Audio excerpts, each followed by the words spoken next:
Good morning, all of you. We'll be starting in sharp 2 minutes at exactly 11:30 as we told.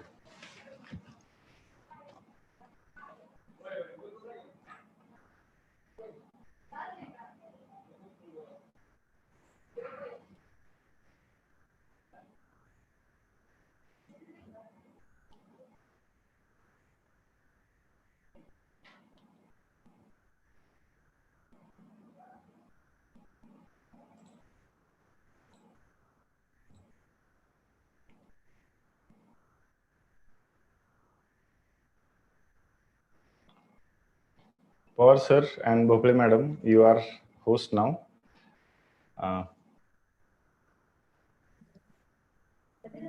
Okay, thank you, sir. Thank you, sir. Yeah.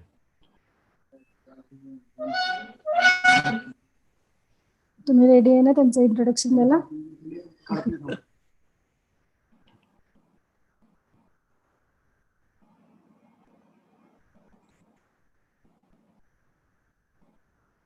I can't see Dalvi sir. I want to make him host. Bhosle sir. Shikalgar sir. Okay, I hope you'll manage it.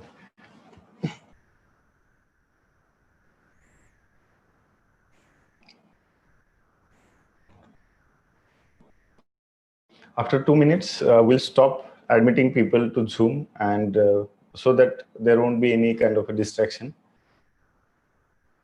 Sir, now take charge and Bhopale madam. Thank you, Bite sir. We are going to start now.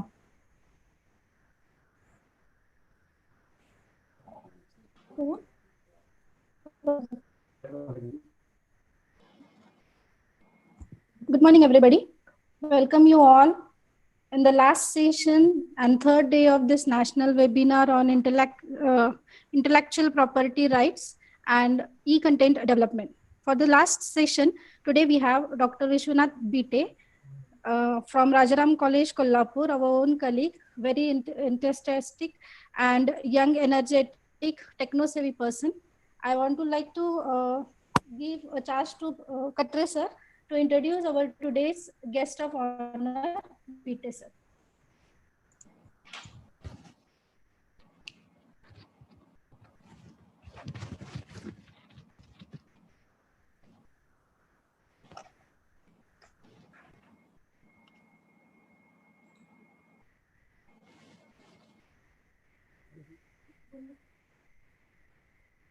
Good morning, all of you.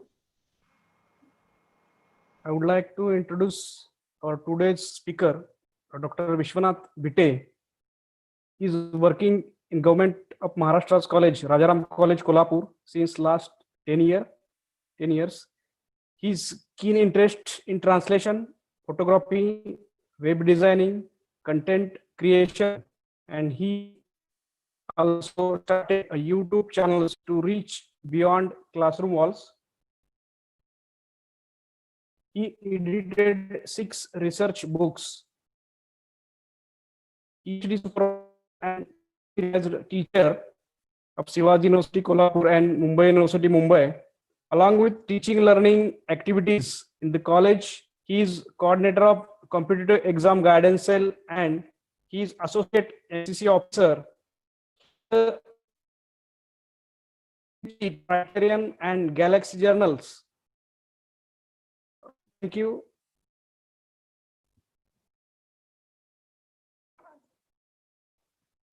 Thank you, Katre sir.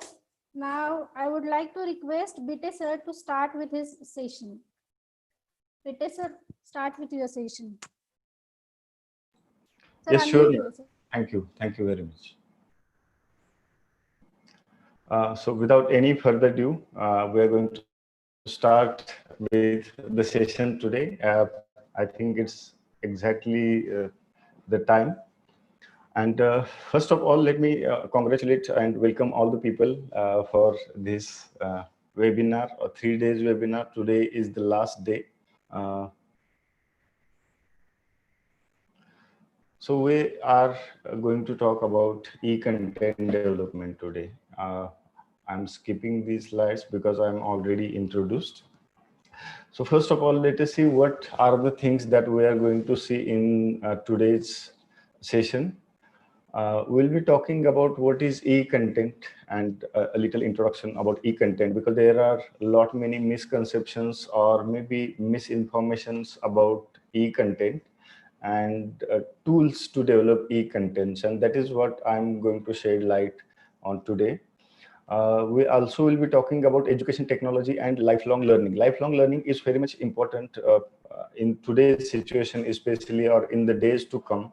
And that's why as a teacher, as an educator, we all need to talk about lifelong learning, because after completing our post-graduation or PhD or whatever, we should not stop our learning. And even in last 2-3 months, we all learn how to use Zoom and how to teach online and everything. So that is part of a lifelong learning. We are also going to talk about lifelong learning. And the most important thing is tools. What are the tools that we can use to develop e-contents? And some of the tools I'll be discussing, like blogs, YouTube, or videos, how we can make it, and Google Classroom, Google Forms, Zoom video conferencing. But I don't know how much we can cover in just 1 hour or 1.5 hours, because this, to be honest, this is very much a fast concept. One can spend 1 entire hour or 1 entire session on the things like blog. One session can be devoted completely to blog, another to YouTube, smartphone videos, and Google Classroom and Google Forms. But in short, I'll try to discuss all the things. At the end, there will be a question and answer sessions. And first of all, let us see what is e-content. So when we talk about e-content, it's electronic content in simplest way of terms. E-content is termed as electronic content that include text, images, graphics, animation, audio, and video. All these things, text, image, graphics, animation, audio, and video, if we make use of all these together, sometimes e-content will be single element carrying any one of the above elements. So just video, just audio, just graphic, just image, or just even a text can be an e-content. And sometimes combination of all these elements is an e-content. So just creating a video is one part of e-content, or just creating audio or podcast is another part of e-content, or text or image, even graphics and animation also are part of e-content. These e-contents, all of the above together, to display offline or online web pages, and also to be transferable to computer or to another computer and internet. So that is basically an e-content. Evolution of education technology. If we look into the history, we can see that earlier people used to write on leaves, and then later telegram and telephone, and the education technology, or in general a technology, was developing up to satellites and internet. And you can see on this graph that greatest impact we can see when internet was introduced. Then this is about lifelong learning. Why we need to focus on lifelong learning, and why it is so crucial for all of us, especially in today's pandemic and these situations, because of the globalization, because of the learning organizations, and because of the knowledge economy. So today's economy is not only driven by the only few factors, but it also is a knowledge economy. Impact of ICT is increasing day by day. Knowledge workers, and obviously there is a competition. So how can we impart this education is through satellite-based education, e-learning, industrial training, and classroom lectures. We have been doing this since beginning. Then learning society, learning communities, learning families, learning individuals are the things today. And as we can see already that it's not only about uh, learning individual students, the entire whole society and whole family needs to learn in order to contribute to the knowledge economy.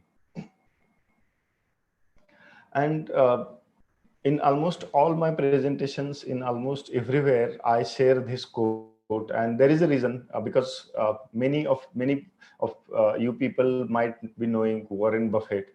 He is one of the richest man on this planet, and still, at the age of 90, he spends 8 hours of his time in reading. And he perhaps is the best person to talk about this. He says the best investment you can make is an investment in yourself. So it's not only about investing money, it's about investing in yourself. So if we, and why I'm showing you this code, because it's in relation to lifelong learning.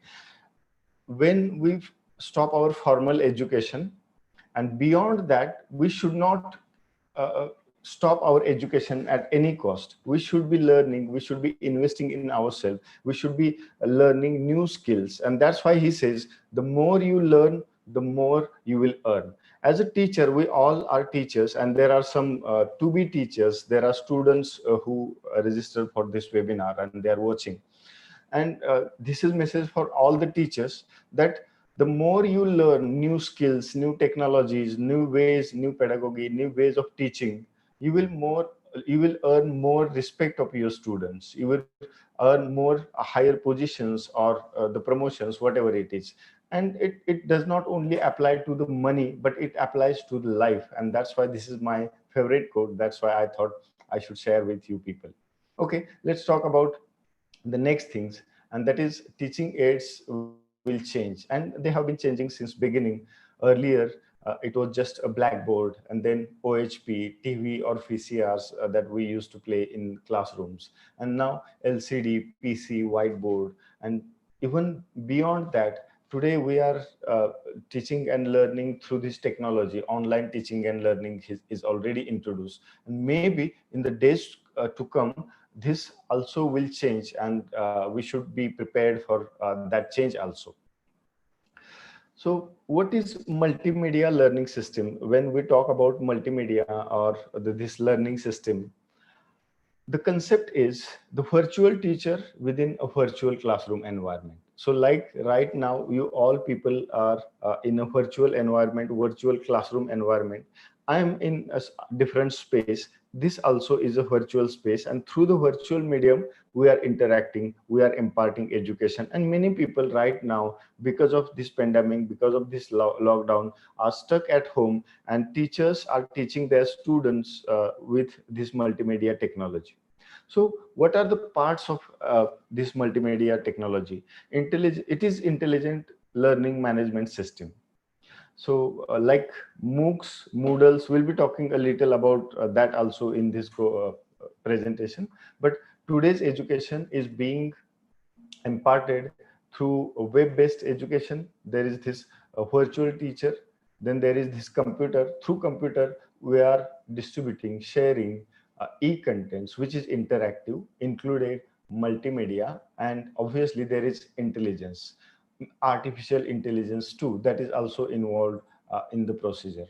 So what we are delivering is video, animation, audio, text, and graphics. So these are the components of e-content. So this entire setup is called multimedia learning system. Then technology has changed our lives, and many people do agree with these things, and there is no doubt about it that technology definitely has changed our lives. And we can see how knowledge acquisition has impacted with the emergence of a technology. So years ago, 1,000 years ago, there was just a language, and all the information, all the knowledge which was to be shared with from one person to another person, one generation to another generation, was possible only through the language. Then there was a device, the invention of a kind of a writing. So people were using writing to write something on a cave paintings, or maybe some writing on some tablets. And then there was a discovery of this printing press. Then there was telegram, telephone, fax, telex, computing, LANs, internet. Now, even today, right now, maybe many of you people right now watching this entire presentation on your mobile, and social media. Social media is also used for the education purpose or nowadays. So how technology has changed our language also. And many of the people who are from English language and literature background, they know David Crystal, well-known linguist, and he says that this entire language will be changed with the technology. And Twitter is perhaps the best example which he gave in his presentation, because in Twitter you have to write only 140 characters, so that you need to mend, you need to change your language according to the technology. Even when we communicate with each other with on WhatsApp, we can see that we don't type the entire spelling most of the times. There are a lot many abbreviations. It means that technology is affecting language also. And the best example of this can be seen here, that even today's alphabets, they look like this.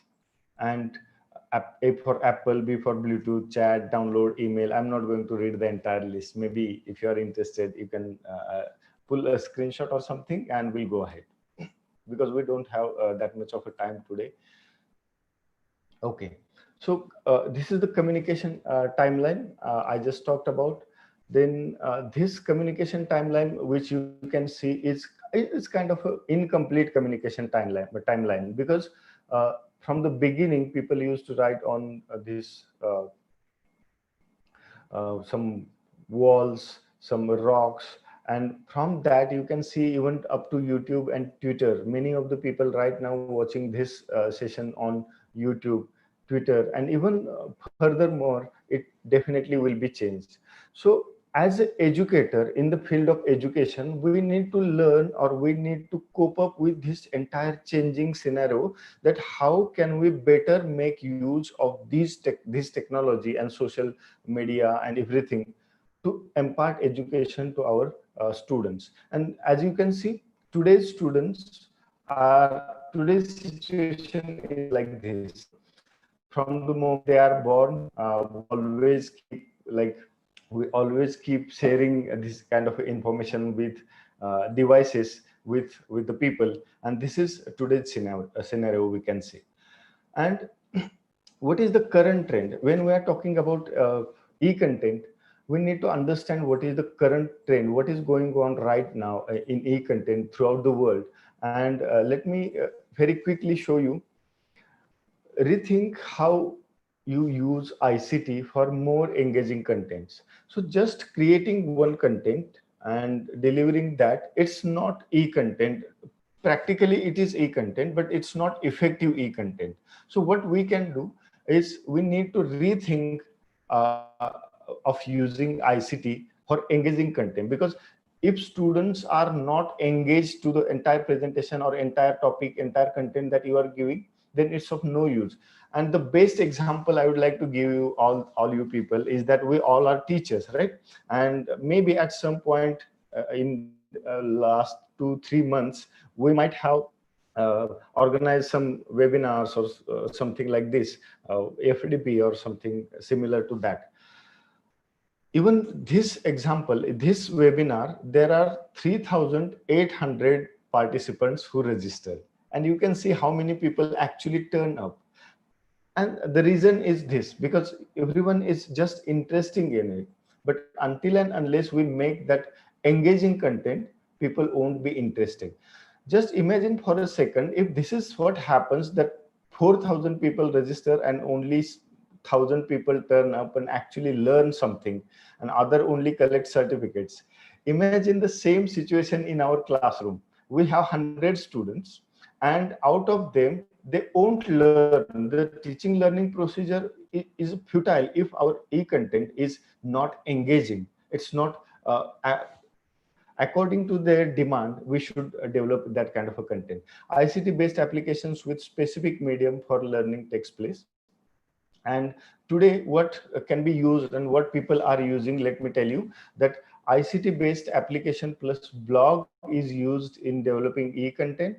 Facebook is also used in developing e-content. Even Twitter is also used in developing e-content. Let me give you just an example in just a moment, and then we'll go ahead. That when I was in Mumbai a few years ago, I did this kind of a little experiment with a Twitter classroom.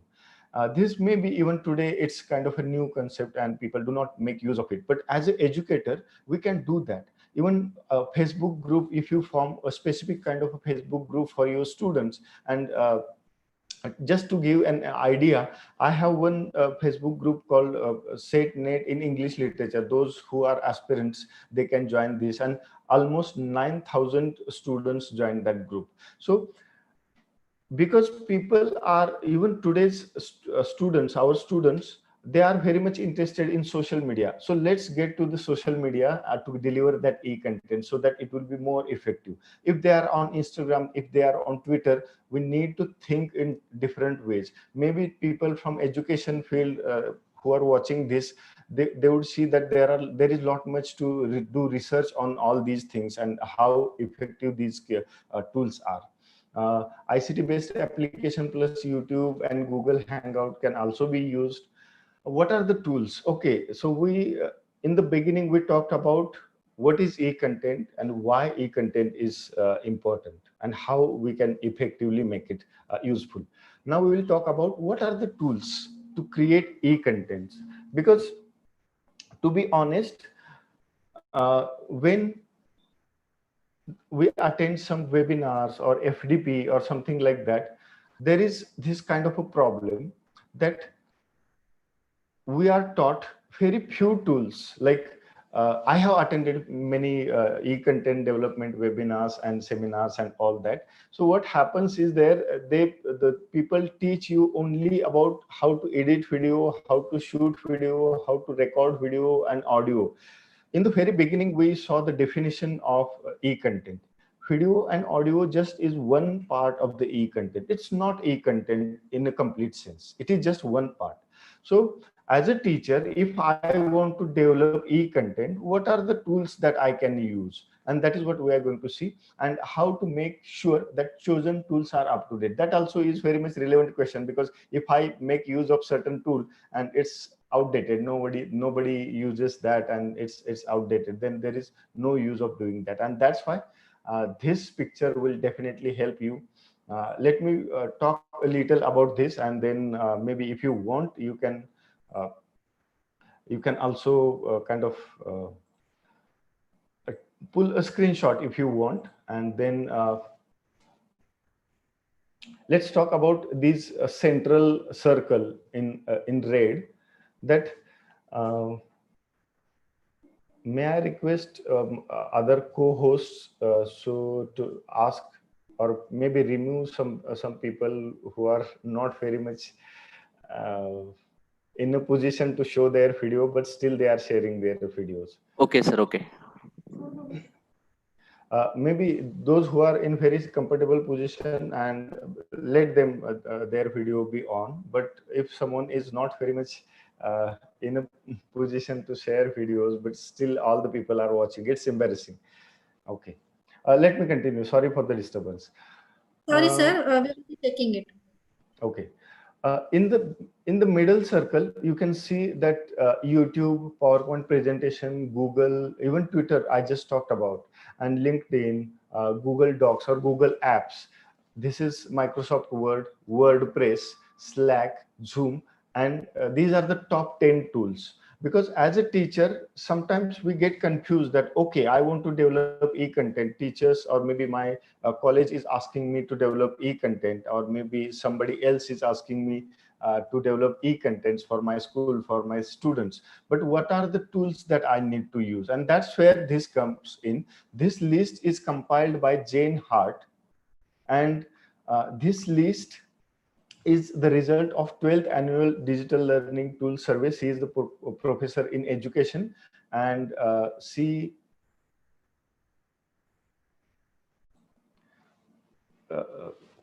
sorry she has conducted this kind of a survey that top 200 tools for learning in 2018. And this is 2018 survey, but it is still relevance, we can see.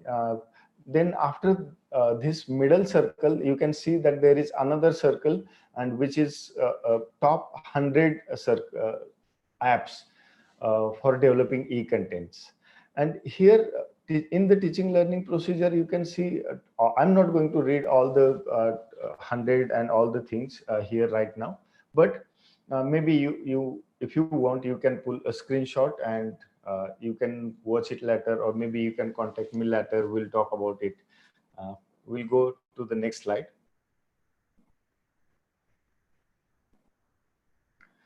Here, this list, this is list from 2019. These are the recent list. I still have 2020, 2020's list is not yet out, but I have list from 2013, all the lists.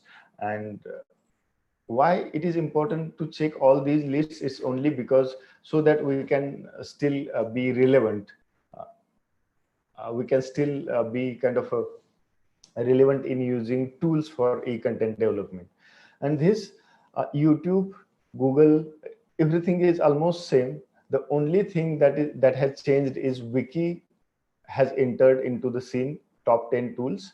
And from here, you can see that Slack is now a little down. Let me tell you what is Slack. Slack is email services. If in the organization, if in the college, there are in the department there are 5 teachers and there are 500 students, all of the students and all the teachers can come together of one specific department. So that is all about Slack. If you don't know, I just thought of talking a little about it.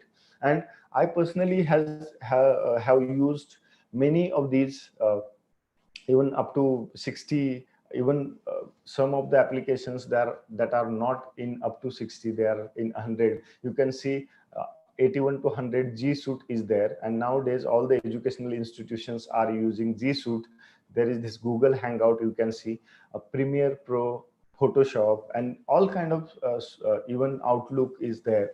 So all kind of education technologies can be used in developing e-content. So always keep this in mind. E-content is not only creating, editing, and uploading video to YouTube. It is one part of that. Besides that, we need to impart the entire education through technology and through tools, and these are the tools. We'll be talking about some of them in the coming slides. So, all right. So we maybe you might have pulled a screenshot of this 200 tools, but what tools are to be used for what purpose? And that is where we have here categories of the tools. So what purpose we need to use, what kind of tools? And you can see all these 200 tools are roughly divided into 10 categories. So the 10 categories that include, and as a teacher in the teaching learning environment, we need to think about these 10 categories roughly. The first category that you can see right here in the beginning is educational and training tools. So all these tools which are mentioned in the first row and the subcategories in the first row are the educational and training tools. If I want to teach online, if I want to educate online, these are the tools I need to be using. So I'm not going to read because of the time, but in learning platforms, you can see Edmodo and Coursera, Moodle, and all that. In the second category, I'm just going to talk about categories, not going to read the entire thing.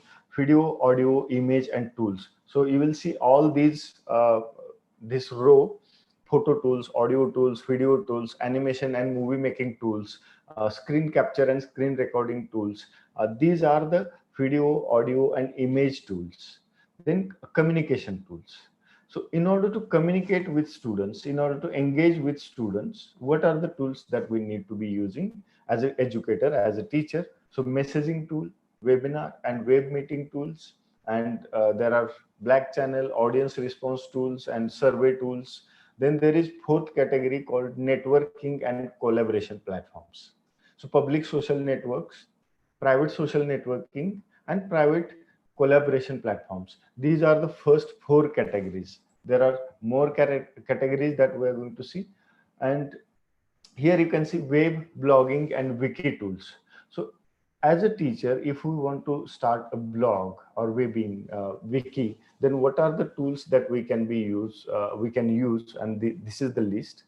6th category is bookmarking and curation tools. So there are some apps that can be helpful in this scenario. There is also another office tools, and we can see that all the Google Doc, PowerPoint, and everything office tools basically are listed here. Productivity tools, search and research tools, email clients, personal organizations. Now, since there is this mention of email clients, let me tell you, because all the teachers are listening to this presentation. And nowadays, for our college, for our department, we are hosting kind of webinars or some sort of such things, and hundreds and thousands of people are registering. So how can we effectively deliver a message or link to join to all the people? Gmail has a limit of 500 emails per day. Outlook, with the help of Outlook, you can send many more emails per day using different kind of accounts and the same message. So all these tools we need to learn about. Then there is browsers, readers, and dashboards. And the last category, which is mobile devices and synchronization tools like iPad apps, Kindle apps, Android apps. And those apps also are discussed in, if you go to Jane Hart's original survey, you will find all that. Okay, so we talked about what is e-content. Then we talked about what are the tools that we need to develop an e-content. Then we talked about what are the categories. It means for what purpose I need to develop or create a kind of e-content.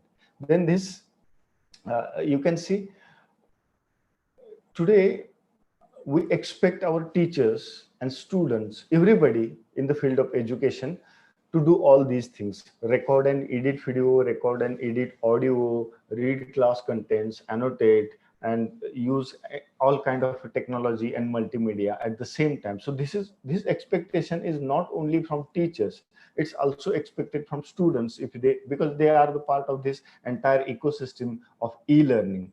And that is why all of us, we need to learn. So after that, we will talk about some of the tools, because I don't know whether it's possible to cover the entire thing in the period time span that we already have given. Maybe I still have 45 minutes, and I will try to give justice to your time, valuable time. What is blog and how to create one? So as a teacher, we talked about what are the tools, how to use, and now we'll talk about what is blog. As an example, I would like to share with you people this one blog, and this is my blog, which was started in, I think, 2006 or 7, and this is all about literature, language, journals, books, and research.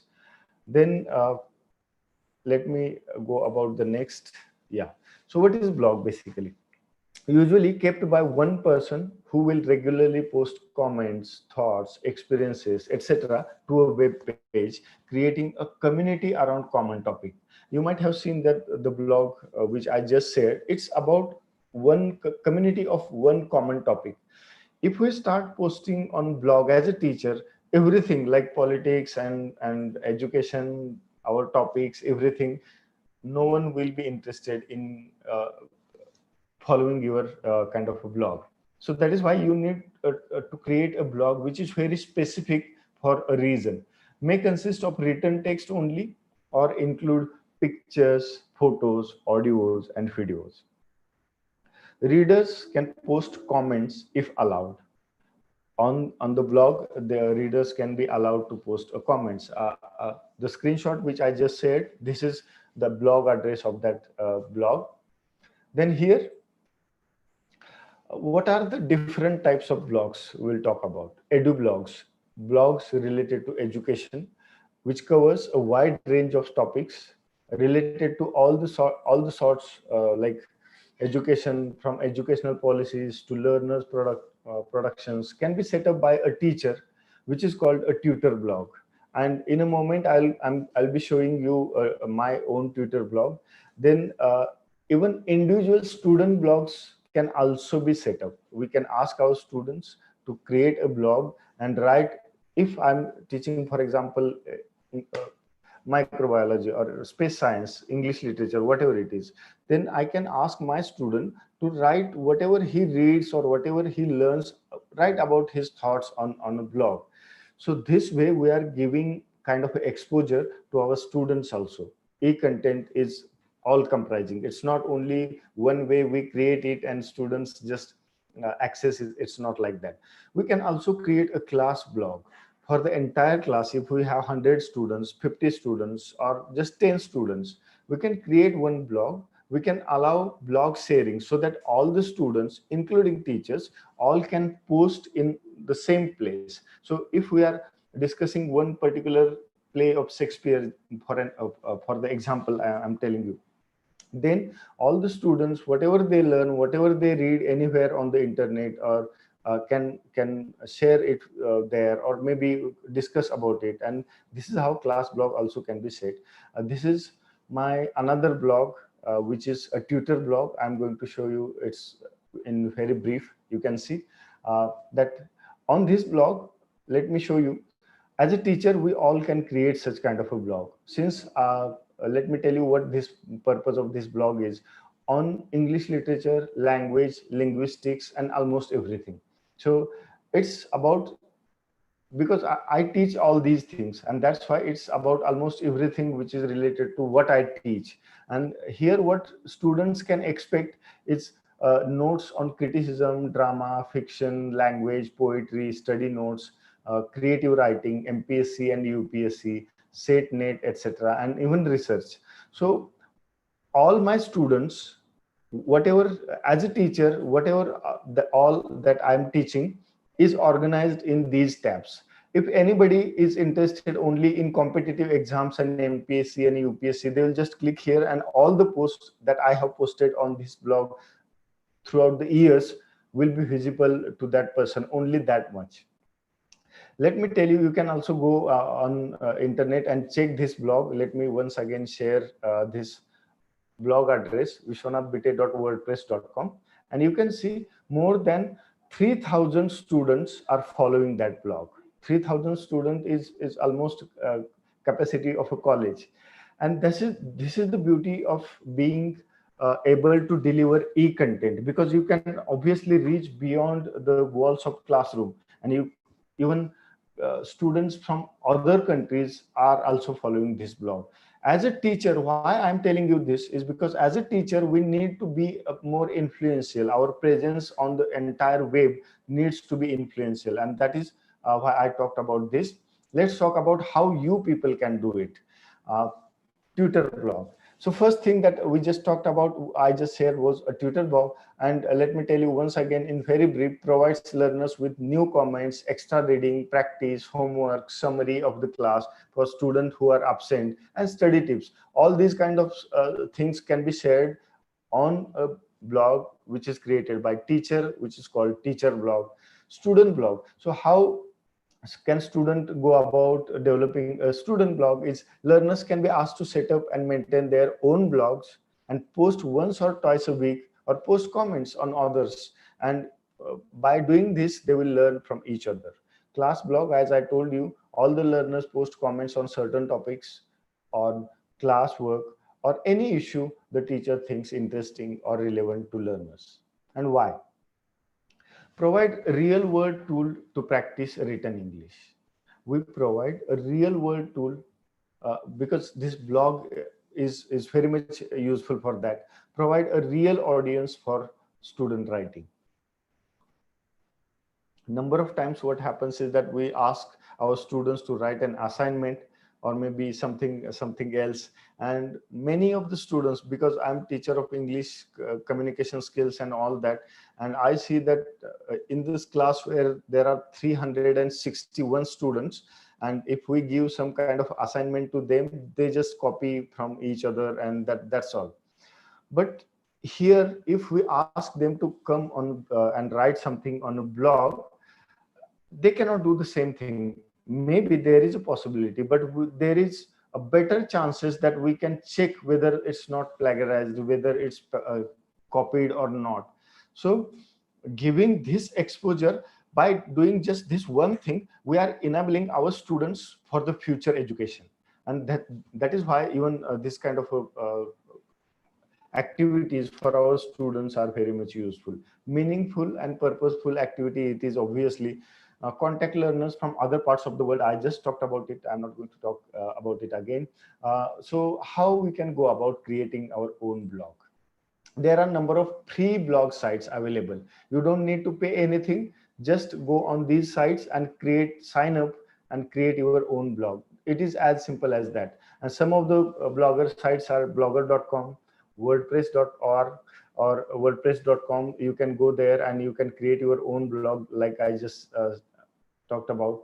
Get a blog is also another easy blogs. But let me tell you, because since whenever we have many choices, there is always kind of a confusion. So let me tell you my own opinion. I have 7 different blogs on wordpress.com. So I like photography. So there is one blog for just photography and related stuff. Maybe I like something else like technology and everything. So gadgets and devices. So I have different blog to review or talk about those gadgets. Then I have this student blog, and for all the purposes, you can create different blogs from WordPress. WordPress is the best to create a blog. Within few minutes, you can create your own blog. And let me tell you, almost 37%, 37% entire web is based on WordPress software. But 70% blogs in the world are hosted on WordPress. So that is perhaps the best. As a teacher, you can, if you have not yet started, you should start it right now. Okay, let's talk about YouTube. And many of the people right now, as I can see, are on YouTube and watching this presentation, and they are on my channel as well. So let me show you this little screenshot, which is old screenshot, you can see. But all the contents which are about English literature and even some motivational stuff and all that is shared here. And especially student and teachers of English literature, there is a plenty of material. Maybe you might like to subscribe to that channel if you want to, if you like, or something like that. Even lately, I have been posting contents about e-content development, and I'm even planning to make one series on how to create Moodle course, because even UGC, universities, and all the colleges are forcing teachers to create their own courses. If I'm teaching to 5 classes, different classes, I have to create 5 different classes so that student engagement and teaching learning process will be smooth. Just creating some video lectures and engaging students on Zoom is not the entire e-content. We need to integrate all these things, and Moodle, in my opinion, is the best platform. And that is why in coming few days, I'll be doing a series for free, obviously, on the YouTube channel. So if you are interested, maybe you can subscribe, and so that you will get notified. Let me go ahead. Sorry for the self-promotion. And okay, so how as a teacher we can do that? Teachers can create a YouTube channel. All of us, and you might have learned this number of times at number of different places, that you can create YouTube channel. It's very much simple process. If you have Gmail ID, you already have your own kind of a YouTube channel. Maybe you don't know it yet, but there is your own YouTube channel. If you don't want to create, or if you are not very much comfortable in creating your YouTube channel and uploading your videos, then there is another way, and that is called playlists. For example, if I'm teaching English literature and I'm not very much sure about creating video contents of my own. What I can do is maybe some colleagues of mine, some English teachers are already creating YouTube videos, right? So what we can do is we can compile the list of videos, which is called a playlist, and we can share that playlist with our students. By this way also we can make use of a YouTube as a teacher in teaching learning environment. What another thing I would like to talk about is upload video lectures. And we all, as a teacher, we have been engaging in teaching learning process. We take lecture all the time, but maybe for specific this YouTube exercise, when you go to the classroom, prepare your lesson plan. Maybe number of times many teachers might just go enter into the classroom and start teaching, but to be honest, that is not a very right way to do about it, because maybe we can deliver a content, but we cannot perhaps inspire our students, because inspiring students is all about teaching and learning process. And that is why we need to make a little preparation. Maybe in 2 minutes tell them a little kind of a story, maybe talk about some Instagram post or Twitter, so that they, because why to do this, because they are interested in all these things. So let's hook them and then deliver our content. We can do that. So sorry for the little distraction. But upload video lectures, we can do that. Students can learn in their free time. Whenever they have free time, they can learn. That is the benefit. Reach to maximum students is obviously the benefit of using YouTube. And student interaction. Through the comments, through live interactions, we can interact with students. That is perhaps the best way. And to reach maximum students, let me tell you, if all the, maybe I just checked that more than 300 people are right now watching on YouTube, and you might have seen the number of counts of the people who are following this channel. It's more than 7,000 people. So if you really create value from your videos, from your YouTube channel, thousands of people will definitely follow you. And that is perhaps the best example I would like to talk. Okay, let's go ahead and talk about the next things. Wiki. So Wikipedia, you might have used it already, and just to connect inside and outside of school. Set of tools that include email, documents, and storage, designed collaboratively with teachers to help them save time, keep classes organized, and improve communications with students.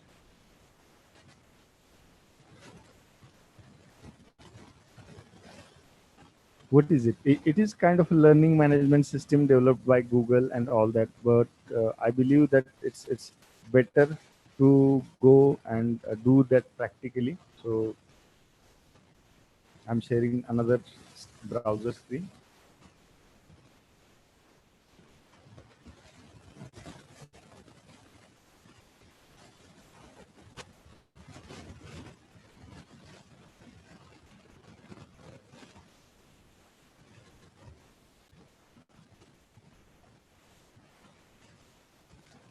Okay.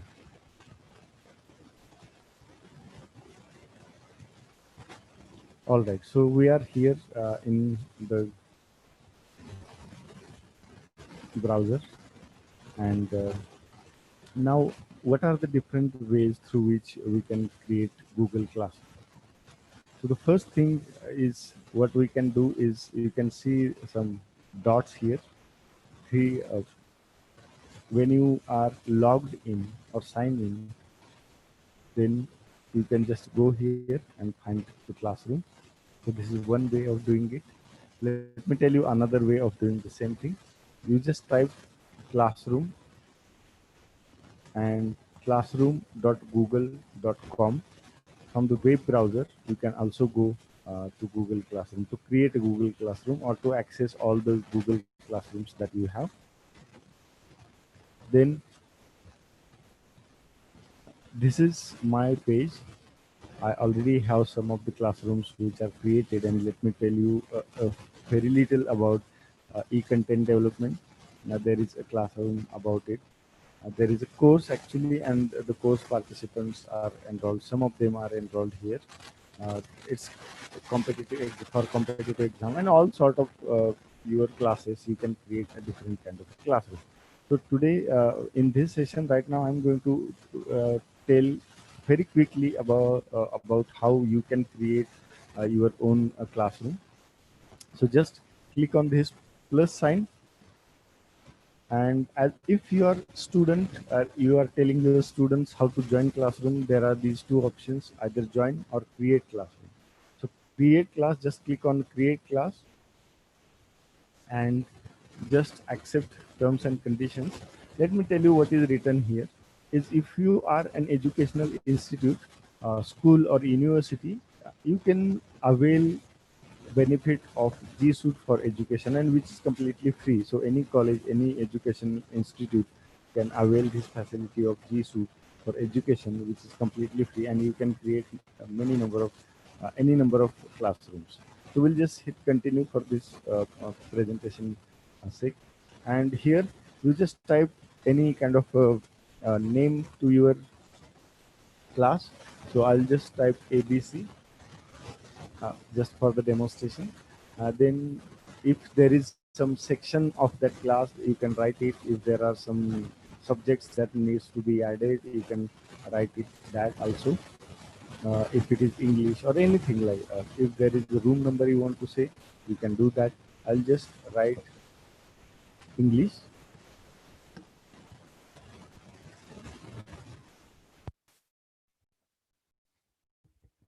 And it's very simple procedure. You just write all the details here and just click create, and your Google Classroom is created in few moments. It's not at all a difficult task.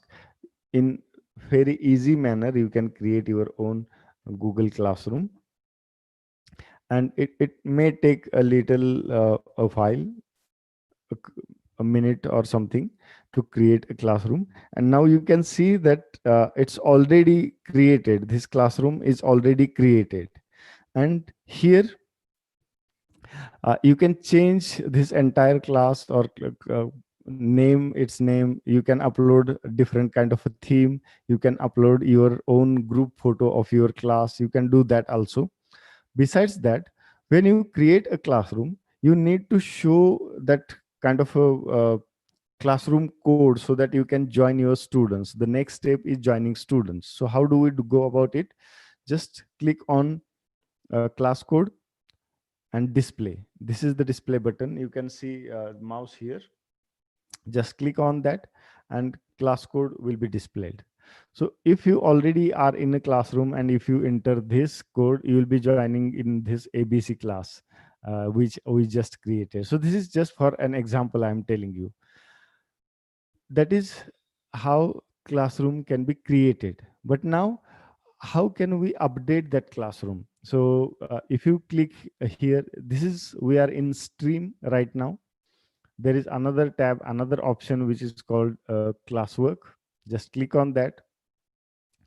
So all the kind of a classwork will be seen here. Then obviously what we can do here is we can create an assignment and questions, use topics to organize classwork into modules or units. Your syllabus can be included, or it can be done in this technique, with this technique. uh, Order work the way you want students to see it. So we can reorder the entire work also. So here we are going to see, for example, what we can do about it. And just click on create. If you want to create assignment, you can do that from here. If you want to create quiz assignment, so that people, you just post questions and then there is question and answer kind of a situation, you can do that. You can just straightly ask a question. You can upload material. You can reuse posts. For example, our syllabus generally is changed after 3 years. In that scenario, in that case, we can, and some of the topics are always the same. In that case, we can use post or the material from different classroom in this classroom as well. We can also organize them into the topics. I'm going to show you how to do that. First of all, we will talk about how we can create a material. So just click on create, then material, and then here you can write what is the title of the material. So I'll just say notes for the sake of this demonstration. If there is some kind of a description I need to be to add, and what kind of notes we can add. Here if you see the add button, you can add almost everything. Any file from your Google Drive you can add. If you want to just give a link to your website or anybody's website, any blog or anything, you can do that. You can upload file from your computer. You can also upload a YouTube video. Let me show you how to go about uploading a file, and then we'll also talk about how to use links and YouTube and everything else also. So if I just click on a file, then obviously the same kind of an interface will come. If there is this, your file is in a Google Drive, you can select it from here. If it needs to be uploaded, you can do that. If someone already have shared that file through Google Drive, you can use that also.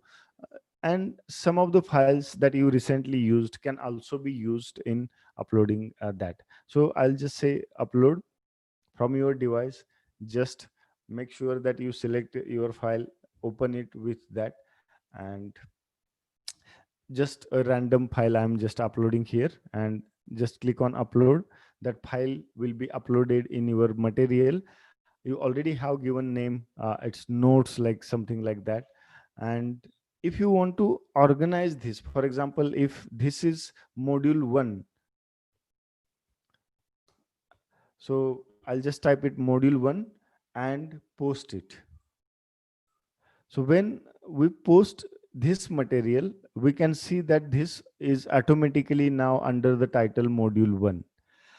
If we want to create, so this is a file from our computer. What if we want to use some kind of video for the demonstration? So say here video, add description about it. Just click on add YouTube, and from here, without going to YouTube, you can search the entire YouTube library from here also. Just I'll check it.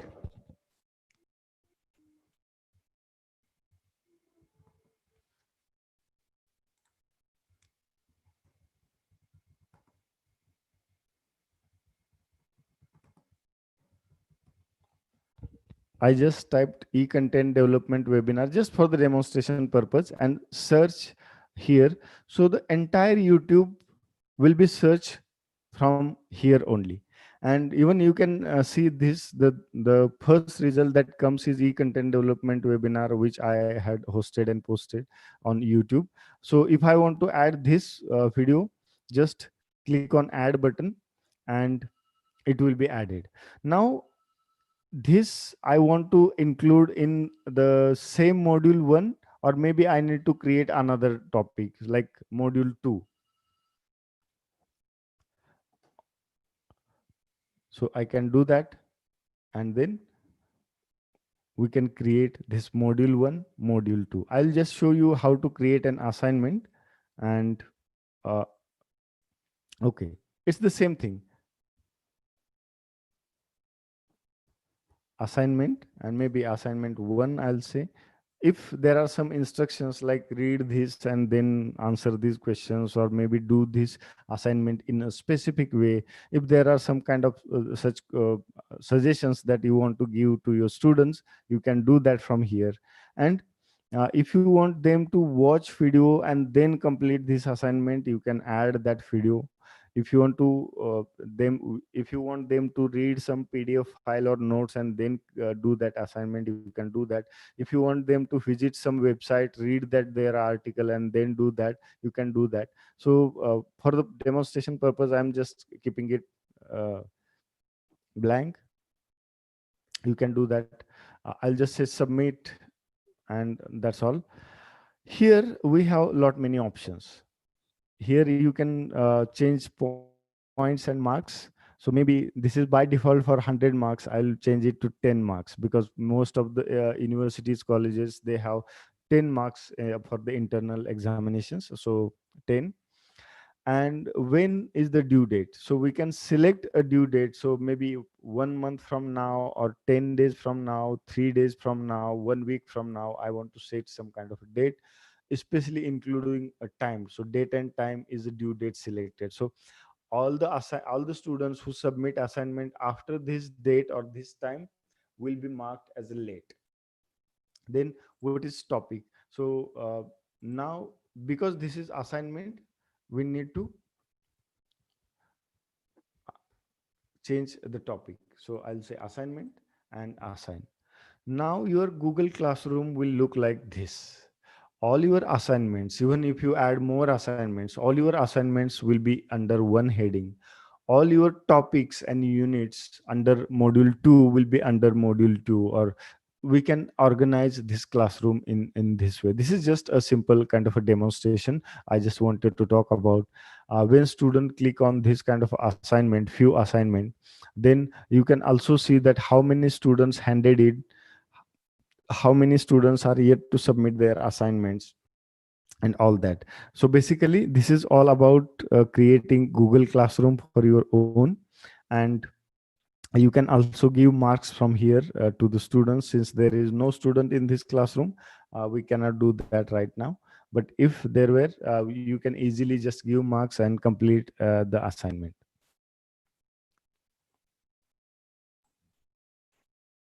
Okay.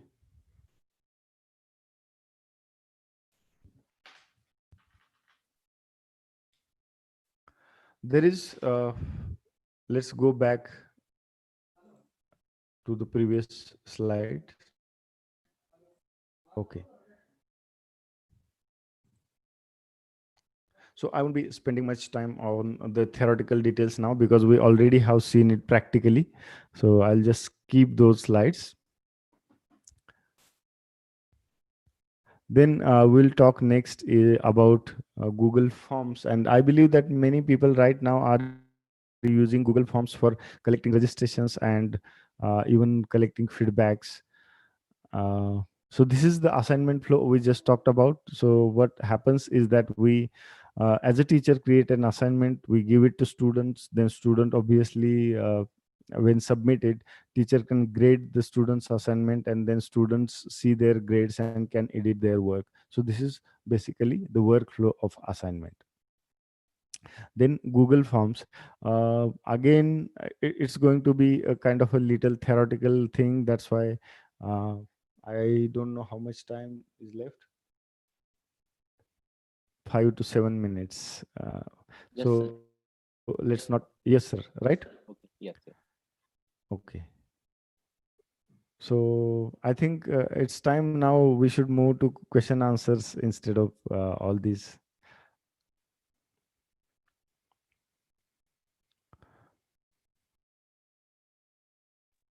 Okay, let me just talk a little about Moodle, and then we'll take questions. Just give me 5 minutes. Within 5 minutes, I'll complete the Moodle, because this is very much important. I talked about in the very beginning that. Okay, sir. Okay, no problem. Okay, let's talk a little about Moodle, and then we will stop and we'll take questions. So what is Moodle, and why, who creates Moodle, and how we can use Moodle? These are things that we are going to see in 5 minutes. It's very little time, because days of uh, workshop is also not sufficient for a Moodle. But how can we create online courses? We can learn in Moodle about basic about the Moodles, examples on how to use Moodles and modules.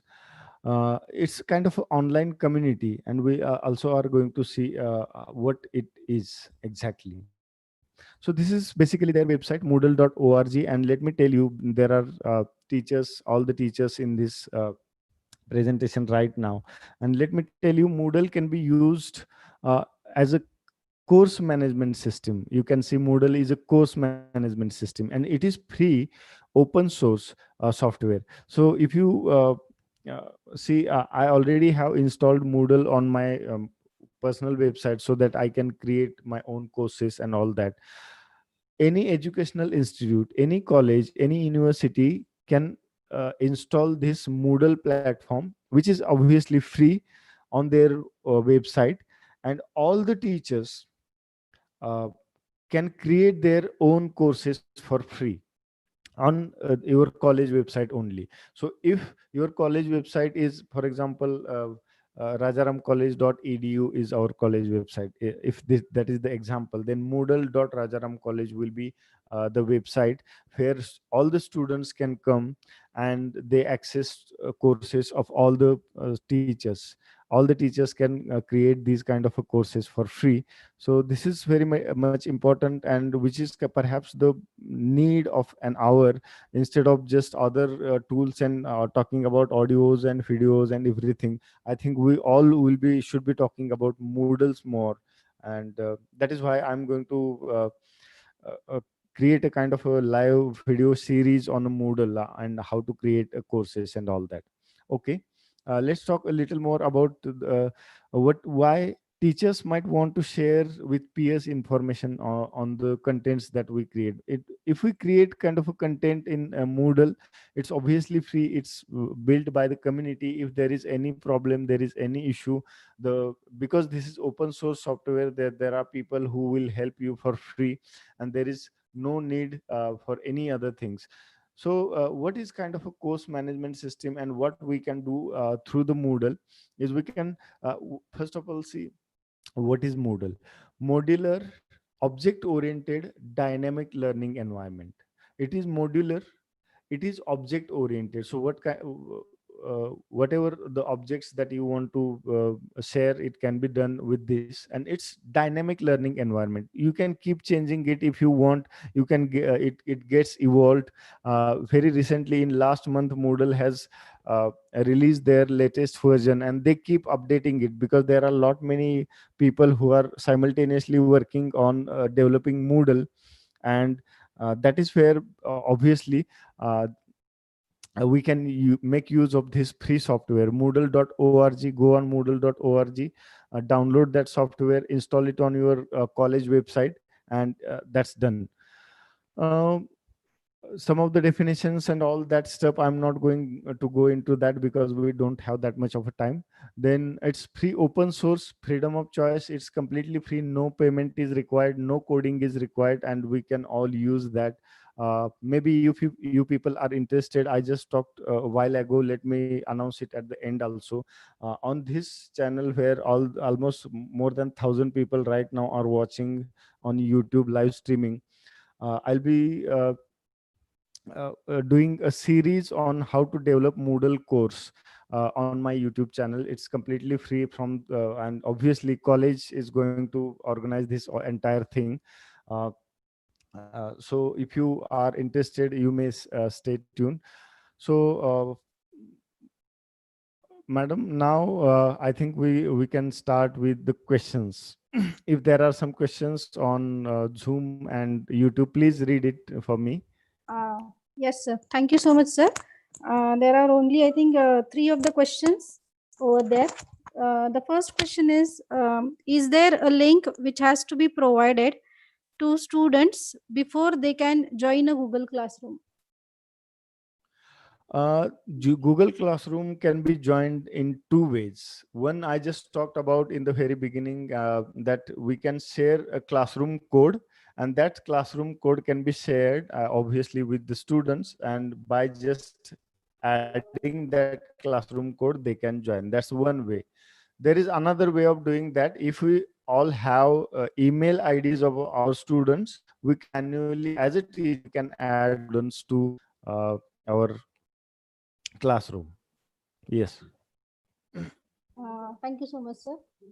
The next question is, what is difference between blog and website? Okay, there is basically a difference. It's most like a website is a static, You cannot, you do not change basically website number of times. Like for example, our college website, we have the specific kind of information there and only events are changed. But blog is used for creating a dynamic content. Blog in nature itself is a dynamic. You should keep posting stuff on the blog time and again. Maybe every week you need to do that, every day you need to do that. So that's the basic difference between blog and one is static, one is dynamic, one keeps changing. In blog especially, all the recent posts are shown in the beginning. So that's the basic difference. Thank you, sir. One more question is that what are the copyright issues in the development of e-content? Yes, that is very much important question, and I get this question almost in every session wherever I go, because there is this the content that we create is getting into the in internet oceans of people, millions of people are there.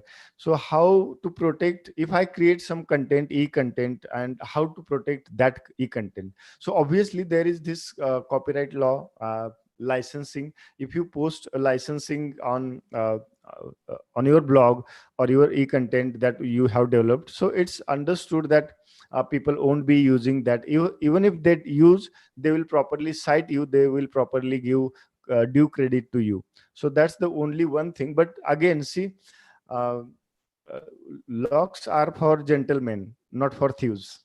So all these copyright issues and laws and all those things are just the precautionary measures, but we cannot guarantee in real sense. Thank you so much, sir. Due to short of time, we are going to move forward. I think sir has already given his website and mail address on the page, on the screen, and all participants can share or ask their questions to the sir via mailing it. Thank you so much, sir. We are now going to move forward for the valedictory function. Welcome, Jagtap, Yes, sir. sir. Well, thank you. सरांचं पण आवाज येतोय, जगताप सरांचा. आवाज येतोय का? Ah, sir. Yes, sir. We are hearing you. Okay. Audible. No issue. No issue. Good afternoon, everyone. In the last session of the national webinar on IPR and e-content development, organized by Government of Maharashtra, Rajaram College, Kolhapur. On the behalf of our institution, we graciously welcome you all in the valedictory function of this webinar. The fragrance of flowers spread only in the direction of wind, but the goodness of person spreads in all directions. So hope our speakers have spread the fragrance of knowledge up to you.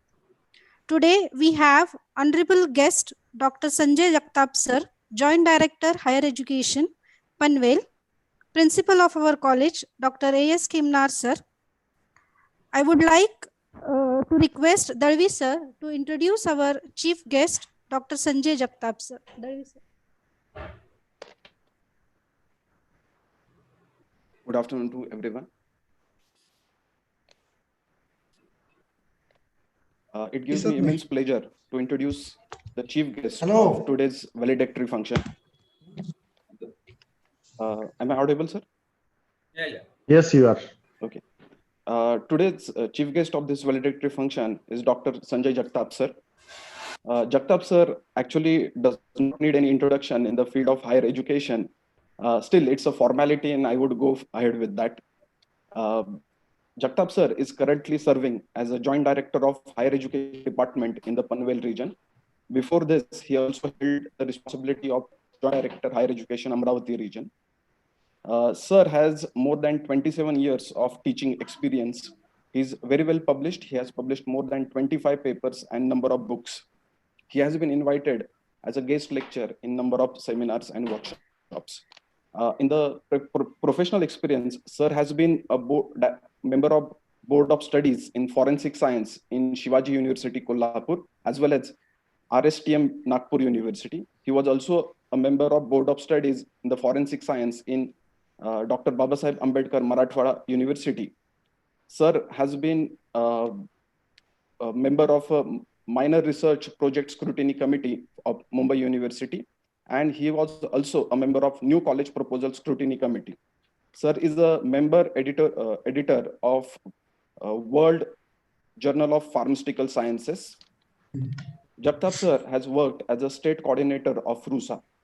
We can see that sir has a very wide experience, not only in administrative field, academic field, but also in other fields as well. We are really glad that today we have got such a famous person as our chief guest. I would now request Jagtap sir to address all of us. Please, sir. Thank you. So Dr. Annasai Khemnar, Principal, Rajaram College, Kolhapur. Today's resource person, Dr. Vishwanath Bite, convener of this webinar, Dr. Attar, co-convener, Dr. Katre, and all the organizers. I welcome all the participants. There are more than 400 participants who have joined the Zoom platform directly, and more than 700 to 800 participants, they are enjoying the live streaming on the YouTube. So across the country, more than 1,000 participants who have attended this last 3 days webinar on IPR and e-content development. See, the last 3 months, the teaching community, the stakeholders in the education system, they have enjoyed a lot of things. They have seen a lot of platforms, newly established, newly created, newly developed, and we are testing the sustainability of such platform. And whatever the basic norms required for the COVID-19 spread, so that is the social distancing and the physical distancing. And this platform gives a lesson to entire stakeholders of the education system. That platform can maintain the social distancing, that platform can maintain the physical distancing. And that's why this online education system, there is a debate whether it is sustainable or not, whether it is useful or not. But the COVID-19 teaches us how to use this online platform for the various activities in the higher education system or higher education platform. So I congratulate the organizers who have chosen a very good subject for this 3 days workshop webinar, that is the intellectual property right and e-content development. So see, if you compare the countries with the USA, the China, then the Australia, Japan, then small country like Singapore, then Taiwan, the European countries. If you compare in the field of research and development, if you compare the field of R&D, and if you see that, why IPR is a very important. So all the multinational companies, they have their own IPR cells, attorneys they have been appointed, different IPR experts are appointed. And if you see in our country, so a lot of awareness should be created about this international IPR, and awareness is required, it is necessary, because whatever our traditional knowledge, because we are indigenous to the Ayurveda, we are indigenous to the Unani, as well as other medicinal therapies, and we have to conserve that traditional therapies by IPR. But lot of work has to be done, lot of work has to be created in the field of the intellectual property right. And if you see in the Indian Patent Office, more than 80% patents are of US multinational company, and only 20% patents are of Indian company. So what is the role of the educational institutes? What is the role of the university? What is the role of industry in the filing the patents or in the intellectual property right? So Indian companies. So then our Prime Minister Narendra Modi ji, so they are saying that Make in India drive. So Make in India drive, whatever the new innovation, whatever the new innovations by the scientific community, by the industries. So we have to concentrate on the IPR. So our innovation should be protected. And that's why the importance of IPR is very important in the field of research and development. So every industry, every university, every organization where the research and development is there. So we have to set up the IPR cell. Not only set up the IPR cell, the attorney should be appointed. The legal expert should be appointed, and every guidance of IPR should be given to the researchers or the innovator. So IPR is more important than the publication. So you see, if you see the scenario of the Indian research, the India is the top ranking in the publication. But if you see in the patent, the India is the very less patent in the international patent office or in Indian patent, and that's why. So IPR is a very important aspect in the Make in India drive. So for example, so if you see the remdesivir is the one drug which is used in the Ebola. It is an antiviral drug, and the patent of this remdesivir drug is in the US company. And see, in the US, lot of patients they have survived by using this antiviral drug, and now entire world means the World Health Organization have announced that this remdesivir drug is a very effective drug for the control of this coronavirus, and so many countries. So our state is also going to purchase near about 10,000 vial of this antiviral drug, but it's very costly. It is very costly. The cost of the one vial is, I think, more than 10,000 or 20,000 like that, and it is not a cost-effective drug, and that's why it is very important to take the generic medicine,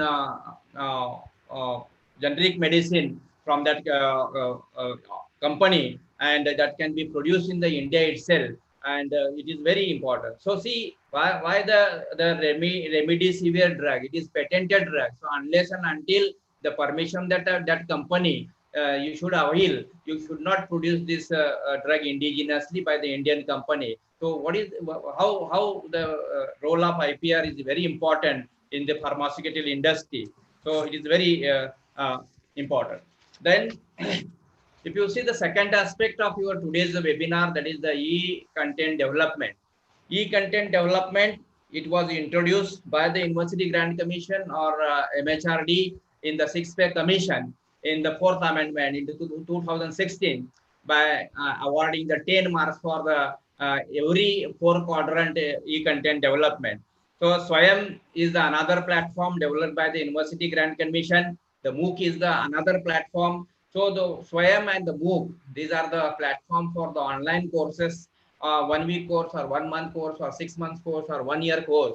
So it is a one of the sustainable platform developed by the University Grant Commission in the form of the e-Pathshala, Swayam and the MOOC, and it is correlated with your promotional aspect. So in the 7th pay also, the UGC has given more emphasis on these e-content development on the online courses, 4-quadrant online courses of Swayam, 4-quadrant online courses of MOOC. And so importance of this online courses or online platform is very important, and it is a need of our, the e-content development is a need of our.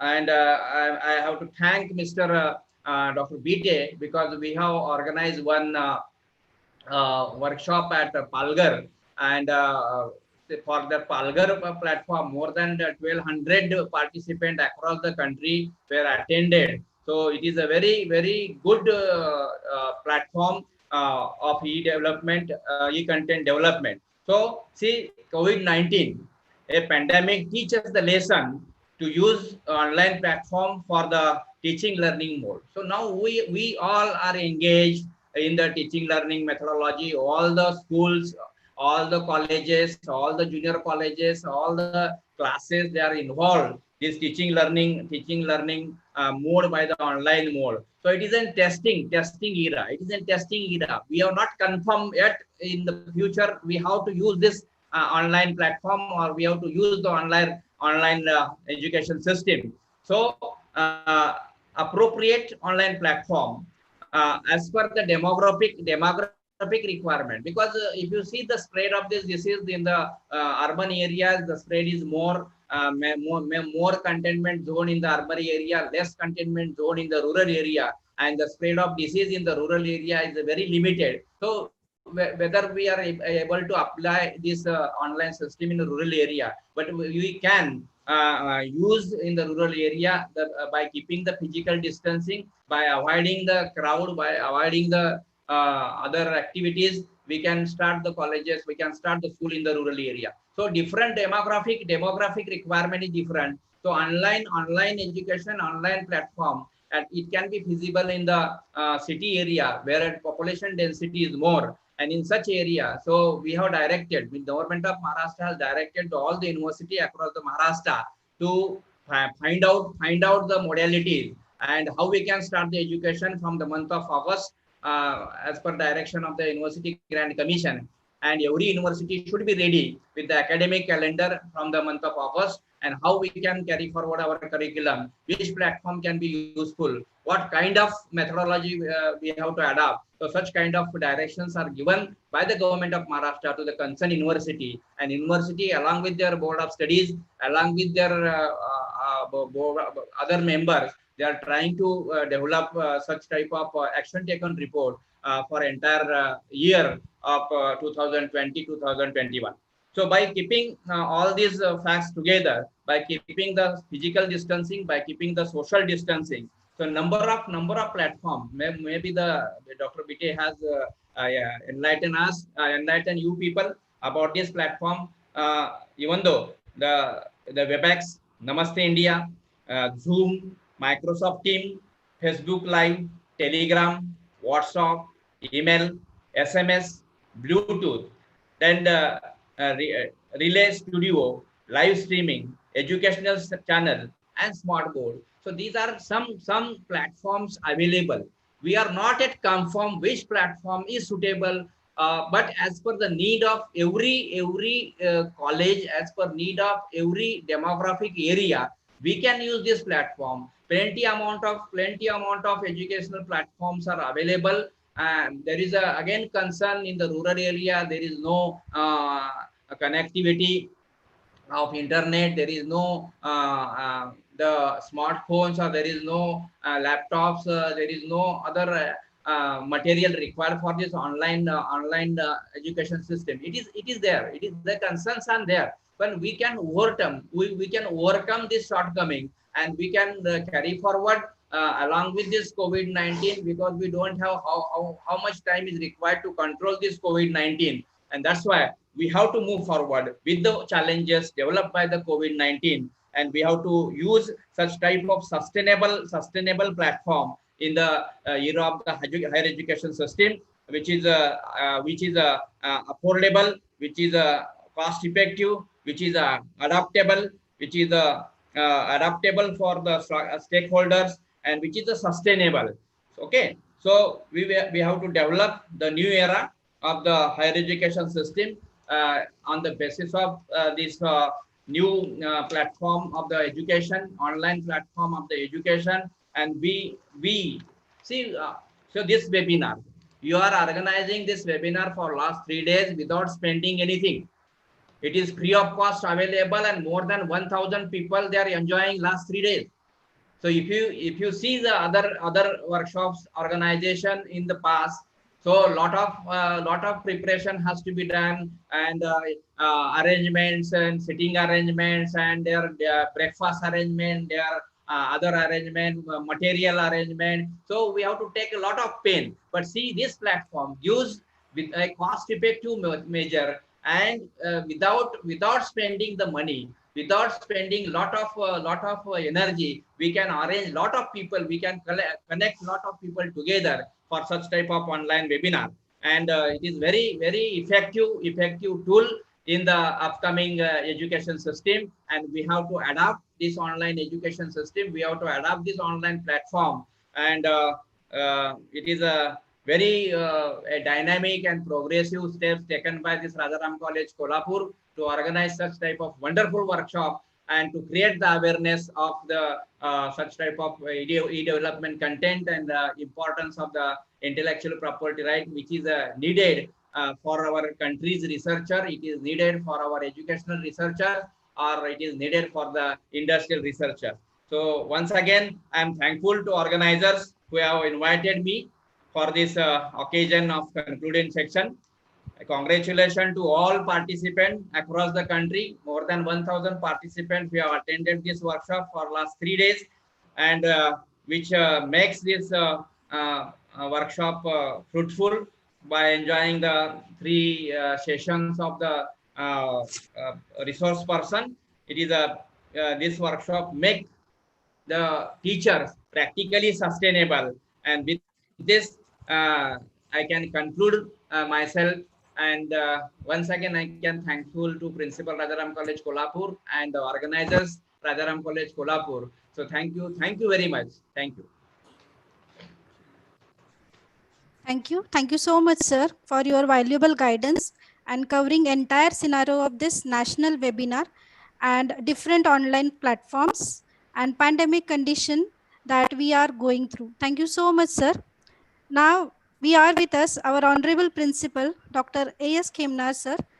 Sir is a dynamic visionary, a leader, an outstanding administrator whose creative and innovative ideas lead us, and his guidance and continuous efforts lead us to arrange such kind of national webinars, and in future also will be arranging such kind of webinars. Now I request our Honorable Principal, sir, to give his presidential speech.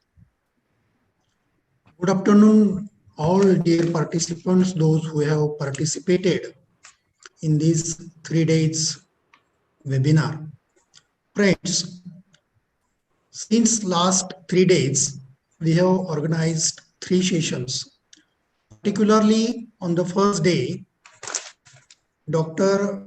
Audumbar Sarode and yesterday Dr. Anil Gule, they have delivered their lectures on intellectual property right.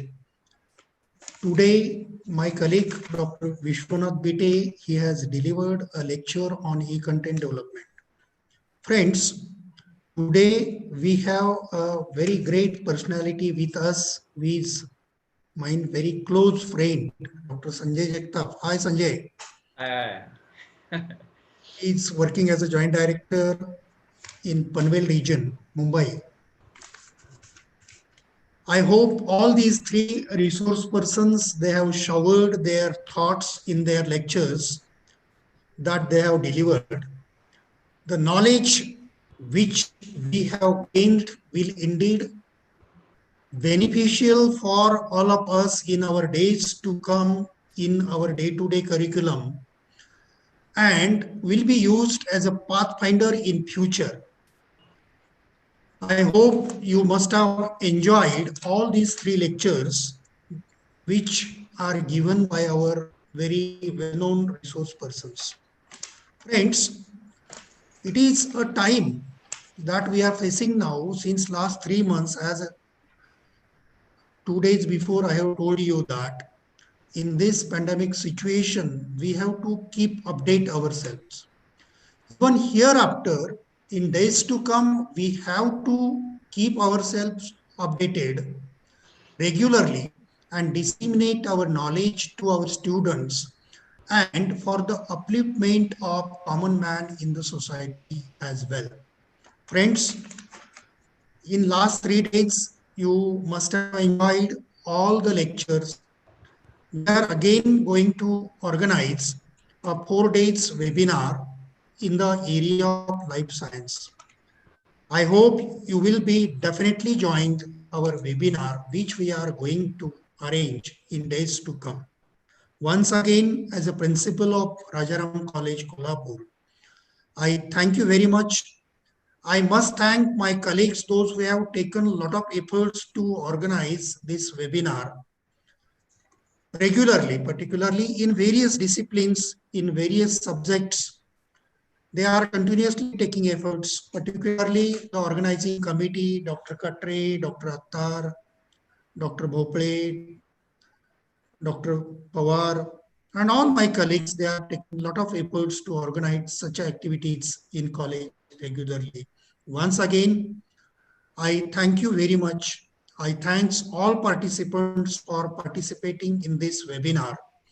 And once again, I must thank you, all my colleagues, those who are taking their lot of efforts in organizing such activities in Rajaram College, Kolhapur. Thank you very much.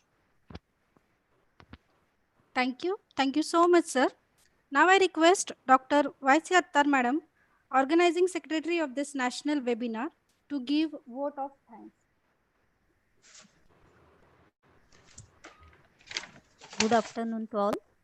Since 3 days, we had valuable sessions on IPR, patenting, and e-content development. In the concluding session at the outset, on behalf of Rajaram College, I am very much thankful to our today's guest of honor, Dr. Sanjay Jagtap Sir, Joint Director, Higher Education, Panvel, for being connected with us from his busy administrative schedule to grace the occasion and enlightening us. I also thank Dr. Ashok Ubale Sir, Joint Director, Higher Education, Kolhapur, for sharing his thoughts by way of pre-recorded video. I express my deep sense of gratitude towards our resource persons, Dr. M. Sarode Sir, for explaining all the aspects of IPR, Dr. Anil Ghule Sir, for elaborating the views on patenting by stating suitable examples with lucid language, and Dr. Vishwanath Bite Sir, for mentoring us on e-content development, that is use of Google Classrooms, Google Forms, preparing and uploading videos on YouTube as well as blogs, the tools and techniques used for this.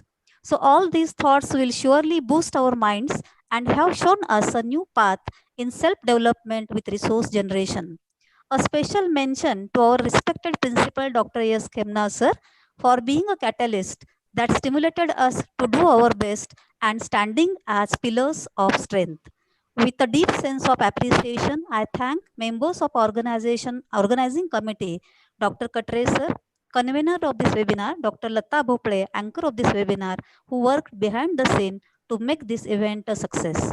My sincere gratitude goes to members of registration committee, Dr. O.B. Pawar Sir, Dr. Shikalgar Sir, Dr. Male Sir, Dr. Dalvi Sir, for their rock solid support. My special thanks to Dr. V.K. Bite Sir, our budding rock star, who made this event joyful with his impressive technical support. So last but not the least, a big thank you to all the participants for making this webinar memorable for all of us. Thank you.